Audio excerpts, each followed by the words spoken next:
Hi, welcome to SeaJaneKnits, and every week I try to post a new podcast where I'm sharing some of the projects that I've been working on in hopes that they'll inspire you to try a new technique, a new fiber, a new yarn. Hopefully you see something today that sparks your interest. So most of my knitting time has still been on my Wolf River sweater. Sorry, too much going on. And because it's such a high concentration needed, at least in my case, to knit the sweater because of the lace, I haven't gotten terribly far on it. And I think I shared the back with you last week, and the front is exactly the same. So I got the back finished, and I'm about 2/3, maybe a little further along with the front. And then I get a seam and pick up stitches to do the sleeves, which hopefully will go pretty quickly since it won't take as much concentration on my part. So I can do it while other things are going on. I don't need complete peace and quiet in order to be able to concentrate on it. So that's the sweater that the project that I've been working on more so than anything. But then I also have cast on a pair of socks for my husband, and he's been wearing, I've only knit him one pair of socks, and they're called monster socks, where they're real scrappy, you just use little bits of different sock yarn. And originally he wanted them, he thought that they would be fun to wear when he golfs, and just kind of a fun, silly thing to show off. But he wears them quite a bit, actually, pretty much every weekend in the wintertime. So I asked him if he wanted another pair of socks, and he said, yeah, that'd be great. And I asked him what colors or what kind of pattern he wanted. And he, of course, decided that he wants them as bright as I can possibly get them. He said either in a bright yellow or a bright green, but just as bright as I could possibly get them. So I ended up, actually through a friend, coming to this yarn, and let's see if I can find the tag for it, if it's in this bag. So it's Hedgehog Fiber sock yarn, and are you ready for it? You got your sunglasses on? It's in I think it's called Envious is the color. Maybe I might have a mini skein of it over here. Envy is the color. And so originally I was going to do them cuff down, but then I'm not really following a set pattern, but I wasn't sure exactly how many to cast on. So that's why I decided, you know what, I'll just do them toe up. That way I can just increase until I get to where I think he needs them, which ended up being about 80 stitches. And I'm on a size, I think 2.5 millimeter, or a size 1, US 1 needle. And I do my socks magic loop, which is the only way that I think I've ever knit socks, and I just prefer it over double points. But so the bottom is just stockinette, and then on the top I decided to do some 1x1 rib for the majority of the top part of it, and that just, I think, helps them fit a little better where they need to be a little more tight to the foot, but then also gives it that room to expand, especially for your instep and those kind of areas where it tends to be a little bit bigger around than the rest of the foot. So Anyway, so this is what this has been my knitting for when I want to knit and I can't really pay a whole lot of attention. So that's about as far as I've gotten. Hopefully I can get some knitting done on my sweater this weekend. But if not, I'll definitely be picking these up to just kind of work on and when I want to knit, but don't need my 100% concentration. So really, those are the two projects that I've been working on. I didn't bring it in here with me, but I started a little bit of hand sewing, which I've never really done before except for hemming or whatever, which I don't think counts. But if you've seen a lot of places, I know I talk about Instagram all the time, but I love it because I just love that kind of quick inspiration that I get from it. So on Instagram, I've been seeing these little fabric hexagons. And if you're a knitter and know the beekeeper's quilt, it's a similar kind of thing where you make all these hexagons and then you join them together, and then you can make a blanket, you can do like a table runner, whatever suits your fancy. So right now I bought a charm pack, which has, I think, 42 different squares, and I've cut all my hexagons out using a template and a rotary cutter. And then it's called English paper piecing, where you have like a little piece of paper that's cut out in this shape and you kind of finger press it around that shape. I don't know if you can hear that in the background, but my cat's meowing because he wants inside. But there's a couple different techniques. The one that I'm using is a fabric specific kind of glue, and it's a really gentle glue. That may not be the right term, but as opposed to like an Elmer's glue or something, you don't necessarily want to use that on fabric.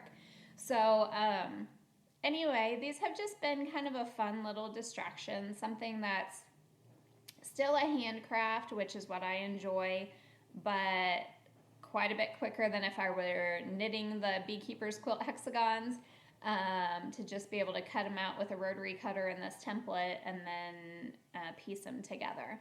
So, but it's called English paper piecing when you use that paper and then you hand stitch them together. So that was some terminology that, because I'm not really a quilter, I wasn't familiar with, but there's so many different options for it. There's one pattern that I saw a couple different places on Pinterest that is a feather, and it looks amazing, but super intricate. We're using tiny pieces, tiny little scraps of fabric, and paper piecing those together, but it looks awesome. We'll see how this hexie thing goes and whether that's something that I end up getting into. The only thing is I don't want it to take too much away from my knitting time. So especially when I have a bigger project like this sweater that I want to get done, and my knitting friends we're always sending each other, pattern ideas and yarn ideas and, oh, what'd you get in the mail? Which, speaking of, I'll show you what I did get in the mail.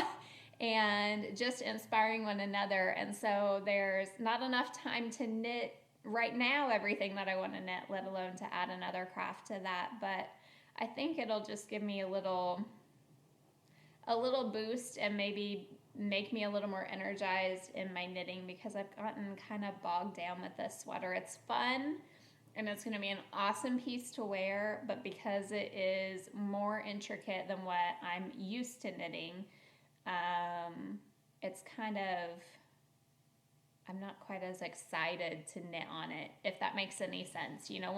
Sometimes when you get to a certain point in a project, you're kind of like, oh, I wish it was done and over and I could wear it already. Well, that's kind of where I'm at. So hopefully this is a little distraction to get my energy boosted up to keep chugging on the sweater and get it done. So my yarn share. So I know I mentioned in previous podcasts that I love when I get squishy yarn mail. So, and it was funny, actually, one day this past week, had come home, and my husband and kids were already home, and I asked my husband, did I get any mail today? And he said, well, no, I don't think so.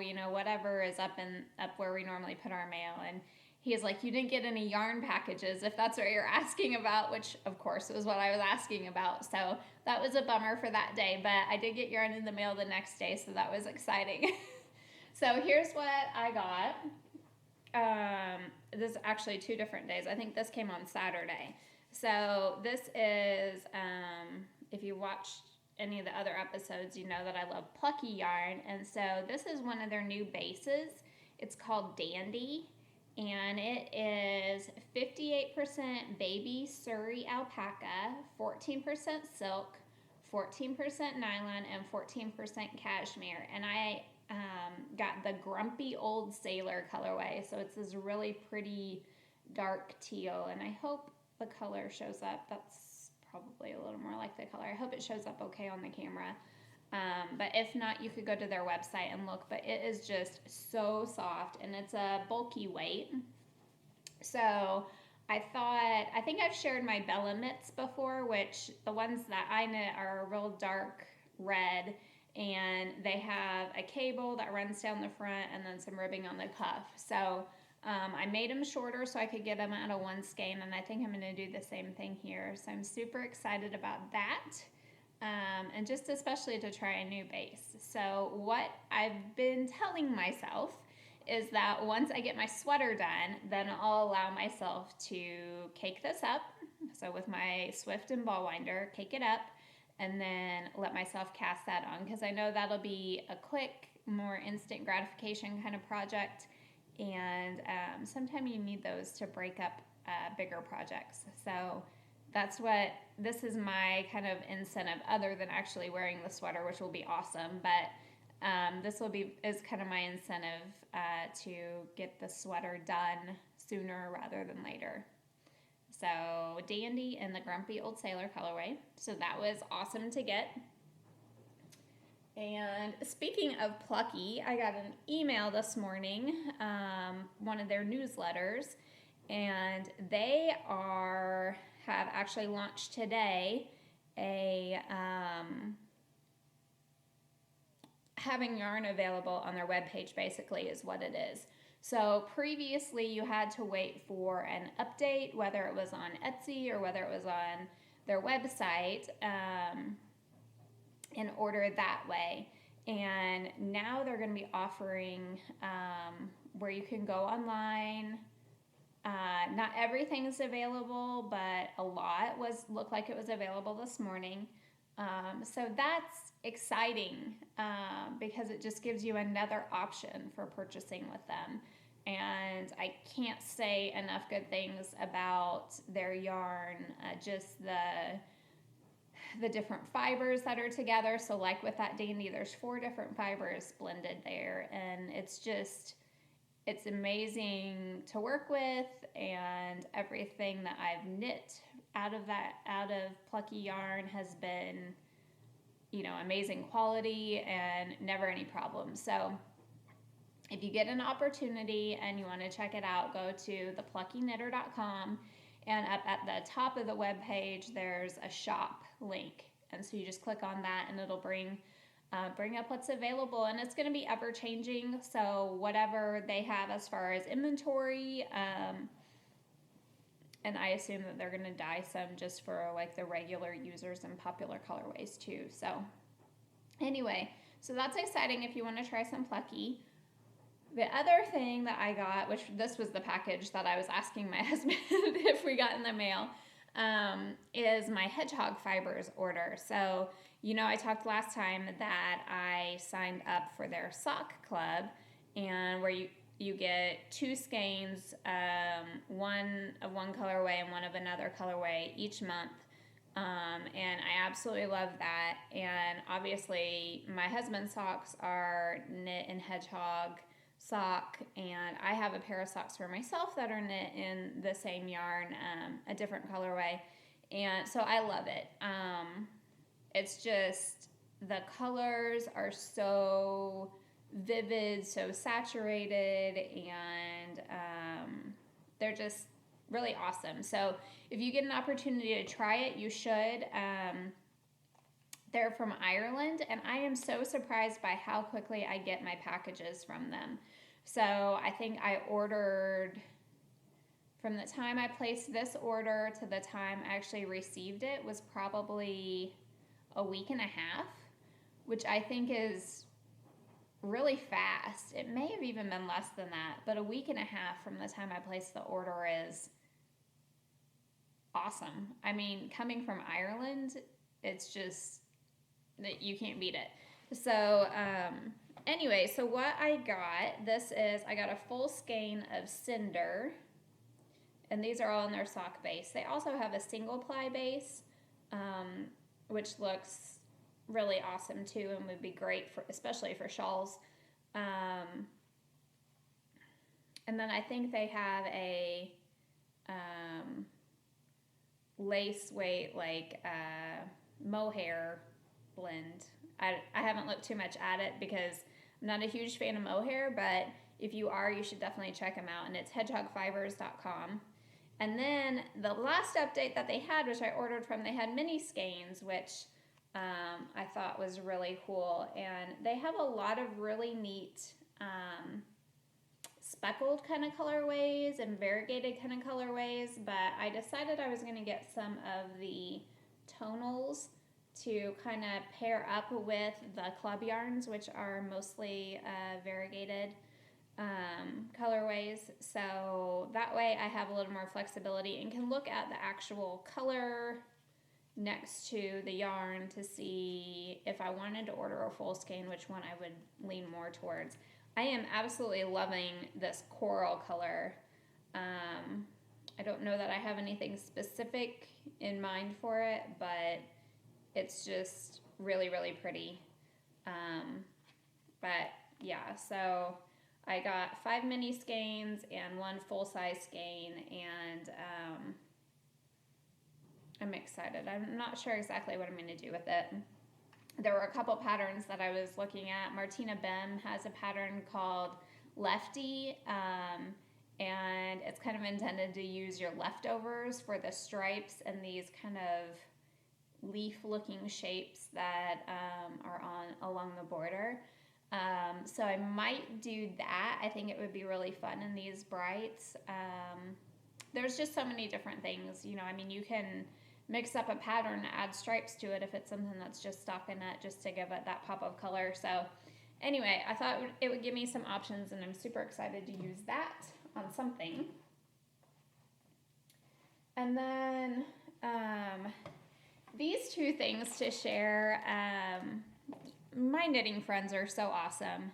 Let me just say that. They're so generous, and everybody is just cheering each other on, and it's such a great community and great group that that we have. So I'll try not to get sentimental because they're just awesome ladies, and I'm so thankful to have them. So a couple of the ladies in the group went to, I've talked about A Good Yarn Sarasota before, but they went down to Sarasota and did a whole lot of just relaxing and knitting and some yarn shopping, and brought back for each one of us in the group a skein of, it's called Stonehenge Crazy. And I think actually this yarn is milled and everything in Michigan. And each skein is unique. So what they brought back, there was no skein that was alike. They're all sorts of really fun colors. This one's, I thought, is kind of cool, where it's kind of those beachy tones. I really like that. But so there's 230 yards here, and it looks like it's probably a fingering weight. I haven't looked on Ravelry too much on it to see what other people have made, but some of the girls have shared that there's a hat pattern out there, and a cow pattern, and a couple other things that look like they would be perfect for those special one skeins. And then another lady in our group who is super sweet, she brought Valentine's packages for each one of us, and we each got some kind of kit of some sort, or some kind of yarn treasure in with our candy. And so this is a Mountain Colors kit, and you can see, hopefully, if there's not too much glare on the bag, you can see just the beautiful colors that's there. So that's super exciting, and we all love to share what,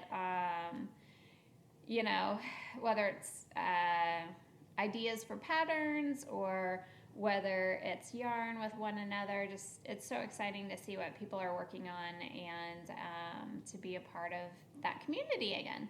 So I know this is a short blog post, but hopefully that has kind of given you some stuff to think about, inspired you to try something new. I didn't mention it, but I know I've shared this before. So the shawl that I have on is my Campside shawl by Alicia Plummer. It's a free pattern, and this was knit in Tosh Sport Briar colorway, so it's kind of this purpley gray color. But it's super warm, and I love wearing it, especially when I want to just kind of cozy up, and you can wrap it around you or wear it around your neck, and it's just a nice layering piece. And to be a free pattern, it is charted, so just something to think about there. But you could use any weight of yarn, and it's just gonna vary on what size it's gonna come out. But I think I used a little over 2 skeins of sport weight yarn on this one, and it's pretty big. So if you like big shawls, go even bigger with DK weight yarn, and try it that way. If you like something that's a little more like a shawlette design, you could go fingering, and it would be great too. So hopefully I have inspired you today, and whether it's a new pattern to try or a new yarn to try. But until next time, happy knitting, and hope everybody has a great weekend.